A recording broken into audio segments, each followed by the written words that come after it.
The 80s were a time of bold moves for Ford.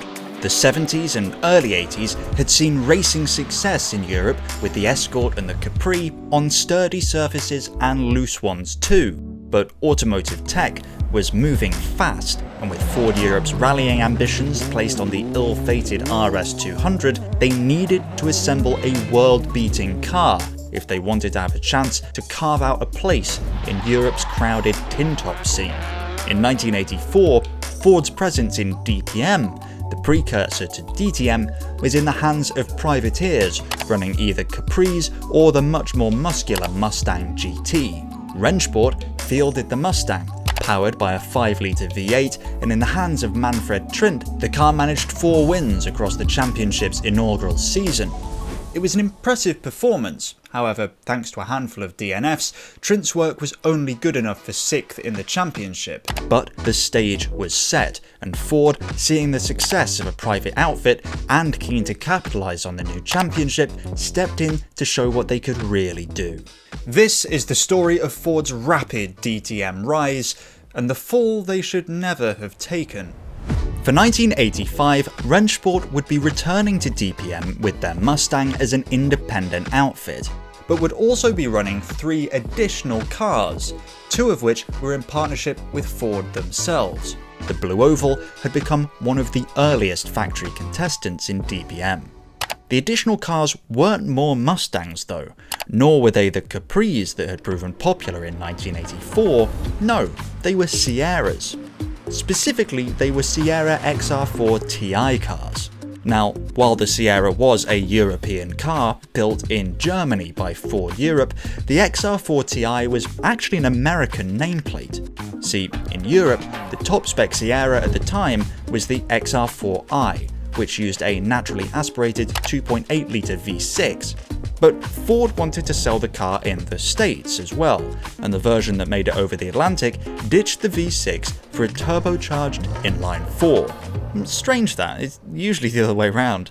Anyway, the added T in the name stood for turbo, and that is the Sierra configuration Ford believed would be the best fit for DTM. Volker Strycek had won in 1984 driving a BMW 635 CSI. So going into 1985, it was pretty clear that BMW were Ford's greatest competition. The German Mark had been in control of European touring car racing for years by this point. The first race drove this point home, with Harald Gross winning in a BMW, but round 2 saw victory for Swede Per Stursen, who was driving a Volvo 240. Klaus Niedzwiez won round 3 for Ford, proving their car at least had winning potential, but the competition was stiff. Despite Ford driver Klaus Ludwig taking victory in the last 4 races of the 1985 season, it was Stursen that took the Drivers' Championship in a Volvo 240, stumping both BMW and Ford in the championship's final year as DTM, as from 1986 it would be renamed to the Deutsche Tourenwagen Meisterschaft, or DTM. 1986 would see Ford, BMW and Volvo continue with the previous year's cars, but saw the first properly kitted out Mercedes outfit enter the fray too, in the form of Marco RSM, running a pair of Mercedes 190e 2.3 16s. The Sierra XR4 Ti had proven quick, especially in the closing rounds of 1985, and so undoubtedly Ford were hoping to carry that momentum forward. To give the Sierra the best possible chance, they partnered with 2 more teams, with Sierras in the hands of the established Ford Rennsport outfit, as well as Ford Ringhausen and Ford Grab Motorsport. Despite the many Fords present, the opening round was won by Kurt Team in a Rover Vitesse. Then round 2 was won by a Volvo, round 3 by a Mercedes, and then a Mercedes won again in round 4 at Avers. Finally, round 5 saw a victory for Ford, with Niedzwiez winning for the Rennsport outfit, but with the next couple of rounds controlled once again by Team and his Rover, and with the Sierra only claiming 1 more win that year, it became clear that yet again, the Sierra XR4 Ti just wasn't a championship winning machine. At least not in DTM. The 1986 championship went the way of Kurt Team, driving his V8 Rover Vitesse. While the XR4 Ti had fought valiantly for the last couple of years, it was time for Ford to get serious if they wanted to win the now growing championship. BMW were ready to roll out their new M3, and Mercedes were moving kinda slow, but nonetheless, the time had come to replace the XR4 Ti. The truth was that Ford's best effort had already been in the works for years at this point, with the Sierra RS Cosworth being unveiled at the Geneva Motor Show in 1985. But production delays meant that the 5,000 road cars required for DTM's Group A homologation rules weren't complete until December of 1986. The RS Cosworth, as the name suggested, boasted a Cosworth-tuned, turbocharged 2-litre inline 4-cylinder engine, as well as a whole host of assorted changes to make the car as sporty as reasonably possible. Except even that wasn't sporty enough for some, and almost immediately, work started on an even more sporty than reasonably possible version of the car named the RS500 Cosworth. The RS500 was shaping up to be an absolute beast, with a bigger turbo, bigger intercooler, better cooling, and all in all, much higher potential performance in racing trim. The only problem was that all of the above takes a significant amount of time, especially given they had to build 500 of the things, and so for 1987, at least initially, not much changed for the Ford runners in DTM. With the RS500 Cosworth still only on the horizon, Wolf Racing, Ford Ringhausen and Ford Grab were all relegated to continuing to use the XR4 Ti going into 1987, but despite its age and proven deficit to rivals, Ford driver Manuel Reuter did manage to win at the Nürburgring in the car, and came second to Wolf Racing driver Frank Biela, also in a Sierra, at the next race at Avis, before winning for a second time at Mainz-Finten. There would be 3 more rounds before the RS500 Cosworth made its debut, but in that time, Klaus Ludwig managed to take a win in the old car too, this time at the Nürburgring GP circuit. If the XR4 Ti could still hold its own, surely the next generation car would clean up. The RS500 was very powerful, much more so than its naturally aspirated rivals, but it was also heavy, and that slightly diluted the impact of their monstrous power. This wasn't Ford's fault though. In other championships, the RS500 ran 300 kilos lighter, but DTM had dished out weight penalties to turbocharged cars in order to try and keep the racing as close as possible. The RS500 first appeared with 2 rounds to go in 1987 at Deep Holz. The best finish for the new car was a respectable 3rd place in the hands of Reuter. He had, in fact, led the race briefly, but dropped down the order after being forced to take avoiding action due to an accident. At the final round of the 1987 season, Ford's new car would take its first victory, with Wolf Racing driver Armin Hahne winning in Salzburg and cementing Ford's place at the front of the DTM field, even in spite of the restrictions. Manuel Reuter had managed a close second in the championship overall, but the mighty M3 had delivered overall victory to Eric van der Poel. Ford would have to set their sights on 1988 instead. In 1988, DTM's championship format was tweaked, moving from the traditional 1 race on a Sunday model to 2 races per weekend. While the races were relatively short, generally 55 minutes, the doubleheader format delivered the action, and the opportunity was often taken by drivers who felt they had been unfairly treated in the first race to quite immediately hash out their grudges on track. If you hear me reference the first race or the second race or both races, just remember each round hosted 2. Round 1 at Zolder saw Ford driver Klaus Ludwig take a double victory, both times finishing ahead of another RS500 in second.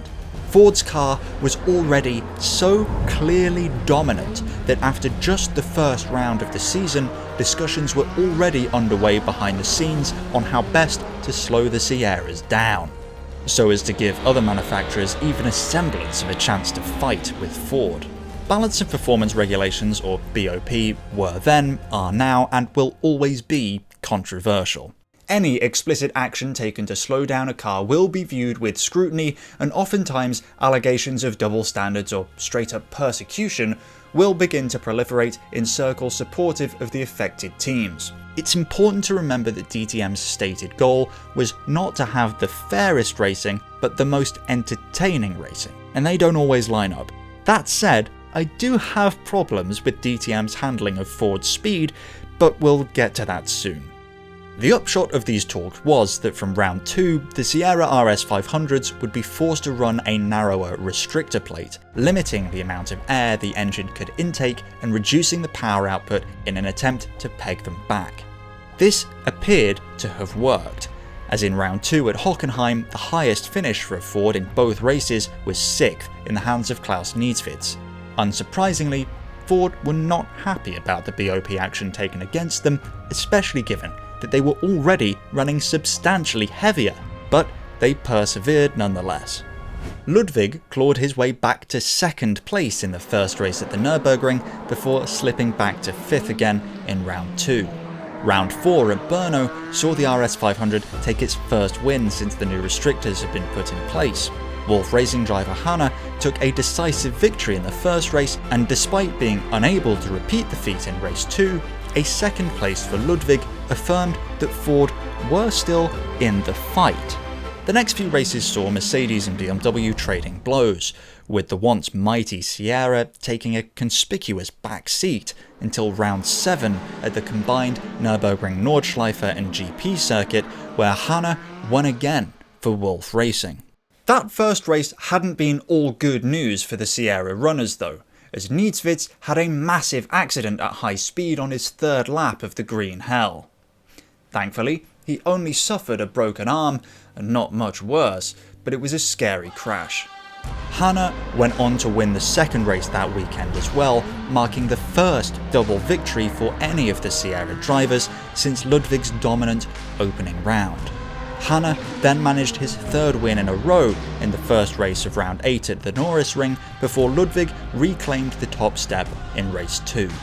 Despite their restrictor-induced collapse in performance from round 2 onwards, by this point in the season the Ford runners had managed to make back most of the ground they had lost, and were once again a serious threat in the competition. But would they be allowed to race in peace? Ludwig stormed to his 2nd double victory of the year at Wunstorf, with Ford Ringhausen driver Steve Soper finishing 2nd in both races too, ahead of Frank Biela, also in a Sierra, also in both races. The RS500 had locked out the podium in both races at Wunstorf, and alarm bells were beginning to ring again for the championship's penalty-frenzied regulators. The Sierra's restrictors would be narrowed by 2mm. The following event was in Salzburg. Roberto Ravaglia, driving for Schnitzer BMW, scored a double victory in Salzburg on paper, though victory in this instance is not just a stretch, but a complete contortion of the truth. Race 1 saw 3 starts, all of them calamitous, before it was eventually cancelled due to the mayhem. Then, when race 2 got underway, so many cars were taken out by on-track score settling that race 2 was cancelled. The whole weekend was an embarrassment for the championship, but the show must go on, and the circus moved to Hungary, where DTM would race for the first time on the Hungaroring. Ford and BMW had neglected to perform any testing on the circuit before rocking up to the event. Mercedes, however, had. And, perhaps unsurprisingly, Mercedes driver Johnny Cecotto pulled off a double win. Though, in fairness, Sierras were not very far behind. The final round of the 1988 season was hosted at Hockenheim, and heading into the final race, Klaus Ludwig was the favourite for the championship. Armin Hanna managed a momentous double win for Wolf Racing, adding to his impressive tally, but despite being off the pace, Ludwig had done enough to win the championship with 16 points to spare. Ford had built a rocket ship, and despite weight penalties and punitive restrictors, the Sierra RS500 Cosworth had taken on DTM and come out victorious. Ford didn't have much room to manoeuvre going into 1989. Hamstrung by penalties, and to add salt to the wound, championship-winning driver Klaus Ludwig defected to Mercedes AMG. Development was effectively made redundant, as the car wasn't able to operate at its full potential anyway, so with Ford held in place and rivals free to develop around them, 1989 was going to be a tough year for the Ford runners, even off the back of a successful '88 campaign. This proved true immediately, It was clear from the get-go 1989 would be a fight between BMW and Mercedes, with the RS500 not managing a win until race 2 at Avis, 5 rounds into the season. This was followed up by an impressive double win at the Nordschleife for Alain Furte for Wolf Racing's Ford outfit, who won again in race 2 at Norrisring, with another Ford victory at Hockenheim race 2. Maybe the RS500 wasn't down and out just yet. Unfortunately, it wasn't enough, and despite a double win for Niedzwiez at the final round, the championship went the way of Roberto Ravaglia and his BMW M3. Niedzwiez had come a reasonably close second in the drivers' standings, but at least in DTM, the Sierra RS500 would never see its chance to climb back to the top. It had been announced that from 1991, the championship would ban turbos altogether. The only factory effort this affected was Ford's, and with the prospect of another dead year under the heel of rulemakers before facing a locked-in ban anyway, Ford pulled the plug on their DTM effort after 1989. I think it's pretty clear that Ford was a victim of particularly punitive enforcement during and after their mightily successful 1988 campaign. And while those initial penalties could be justified by the existing rule set and the guiding principles of the competition, the decision to ban turbos and effectively force Ford out of the competition in a break from the established norms of Group A racing seemed too pointed to be an unfortunate coincidence. Ford was the only factory team affected. It also doesn't make sense from the perspective of trying to put on the best possible show. Surely you would want to keep competitors who are willing and able to invest and fight for wins. I can't claim to understand the motivations, but to me, I think Ford deserved a fairer shake in DTM. Though of course the Sierra raced in far more championships than just DTM, all over the world. If you'd like a follow-up video about that, leave a like on this one, and in the meantime, you'll love this video. Thank you to channel members for supporting the channel. If you want to support me, click the join button below to become a member. Thank you for watching, and until next time, goodbye.